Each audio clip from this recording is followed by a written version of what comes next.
The stories that change you are never the polished ones. They are the ones with a little bit of dirt on them. This is such a story. The story of Vineeta Singh. I want to tell you about a woman who had every reason to stop. Not once or twice. And each time, by a reasonable measure, stopping would have made complete sense. She had two failed companies, empty bank accounts, a body that was working against her, and a child newly born. I'm Arun, a photographer by profession and a storyteller by passion. I've been wanting to do this for a long time. This is the beginning. Welcome to Embers and Epic, and let us begin. Before I tell you her story, I need to tell you her father's story. The story of Tej P. Singh, Vineeta's father, a biophysicist at AIMS, a cancer researcher, a serious, accomplished man. When he was 5, he lost both of his parents. He had to struggle really hard for everything after that. He used to walk for 6 or 7 kilometers daily. That determination building kind of stories that we only hear in the old generations. He was such a man. कुछ चलसीन खून में होती है. Vinita grew up watching that man. She wasn't even out of college when a prominent bank offered her 1 crore rupees salary package. She turned down the offer, not impulsively, not carelessly, but due to the trust that she had in herself. She had decided from a young age, clearly and firmly, that she was going to build something of her own. The Week magazine put Vineeta Singh on its cover for this decision. The story was not about what she had done, but what she had bet on herself to do. And that's actually a terrifying kind of faith because now she had to deliver. Then she moved to Mumbai, packed with hope and very little else. And in Mumbai, the apartment she found, it was actually quite small. And also, the room she had flooded with every flood and leaked with every rain. That was kind of a letdown for somebody who just turned down 1 crore rupees. She was there to build her career brick by brick. The year was 2007. She started her first company, Quetzal, background verification services for recruitment firms. But that didn't go as she planned. She believed in it, she worked hard for it, and she pushed for 2 years. Clients didn't trust her. She was young, she was new, competitors kept undercutting on prices. Every time she moved a little forward, someone was there to pull her back down. In 2009, she shut it down completely. Her first bet on herself gone. 25-year-old girl who had bet herself on with turning down 1 crore rupees was now at absolute zero. She had no money in her accounts, had no one to support her, she was at the rock bottom. She later called it herself spectacular failure. The second attempt was smarter, more informed. She had learned some things from failing at the Quetzal that can only be learned by failing. The year was 2012. Yes, the same year as the world was supposed to end. She started Fab Box, a monthly beauty subscription box. The idea was well established and working in America and Europe. Birchbox was doing it quite well. She studied it, adapted it, and brought to India. And she tried. I mean, she really tried.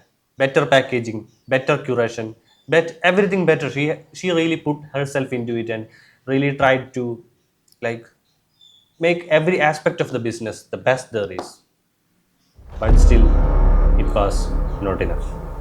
Actually, the economics underneath was broken in a way any effort couldn't fix. Indian customers were signing for the first month, then discontinuing. Some were even opening new accounts to get the introductory offers again and again. She ran the company for 3 years, not months, years. This was not a quick shutdown. This was actually a realization that all the time and effort and energy and sweat and blood, everything you have put into this new company is going to waste. That's the worst feeling for every entrepreneur in the world. She was in her late 20s now. Her IIM batchmates were getting married, buying houses, buying cars, living the luxury life that was on a plate for her at 23, which she had to walk away from. Two startups, 5 years, and she must have definitely thought, शायद यह मेरे काम नहीं है. But What she was doing at 4 in the morning in those same years is what nobody talks about. Around this time, she was diagnosed with PCOS, polycystic ovary syndrome, a hormonal condition that makes the body work against itself. Weight, fatigue, system at war with its own functions. As many as 1 in 5 women in India live with PCOS. Most manage it quietly, but she started running just to fight it. Someone at IIM had already challenged her to finish a marathon, and she took upon that challenge. She then ran 42 kilometers. Yep, that's a full marathon, 42 kilometers. In the Mumbai heat, of course. And she didn't stop after that. While the fab bag actually was slowly dying, she got a new life. She was running the Comrades Ultra Marathon in Africa. 89 freaking kilometers through the mountains. And she did it 3 years consecutively, 2012, 2013, 2014. And those same years, she watched their company fall apart. I keep coming back to that image. A woman running 89 kilometers through the mountains of Africa while her business was hemorrhaging money here in India. You don't do that by accident. You do that if the only way you know is forward.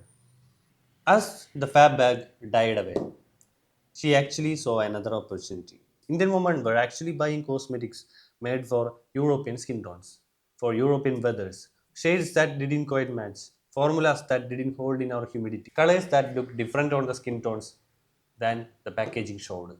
Indian women were actually making it work for them because there was nothing else to choose from. That was the only option. An entire country of women, and for the beauty industry, they were just an afterthought. The year was 2015. She and her husband, Kaushik, the person who had run beside her in the Comrades Ultra Marathon, they started Sugar Cosmetics. The mission was simple.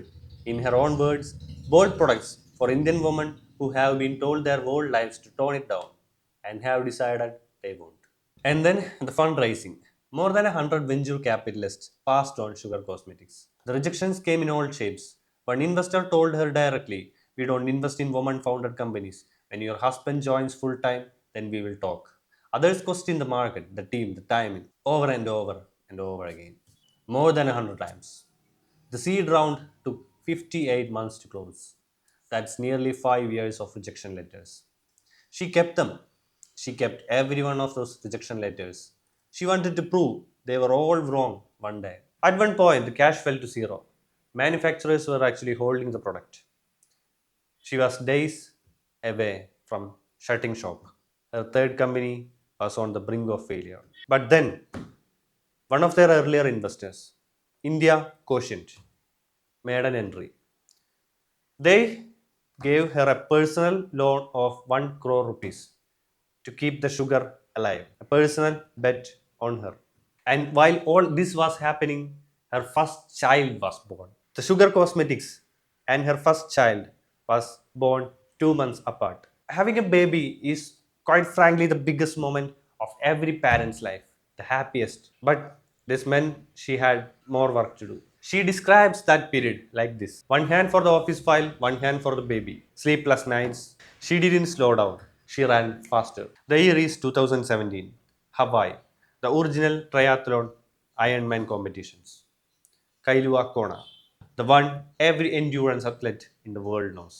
The hardest single day race on earth. 3.8 kilometers of open water swimming, then 180 kilometers of cycling, and then you run a marathon. 42 kilometers, all of it back to back, the same day. Vineeta Singh finished it. She and her husband Kaushik crossed the finish line together.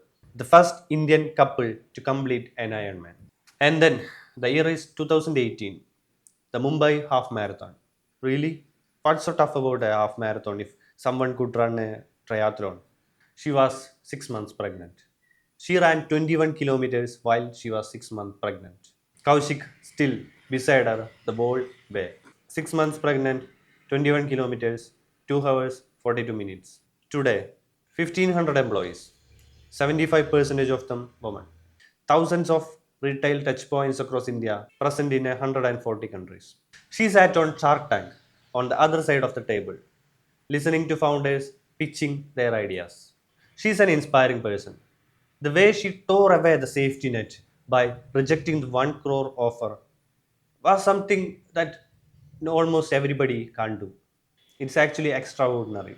The safety, the salary package of 1 crore rupees could bring to the table is not something to take lightheartedly.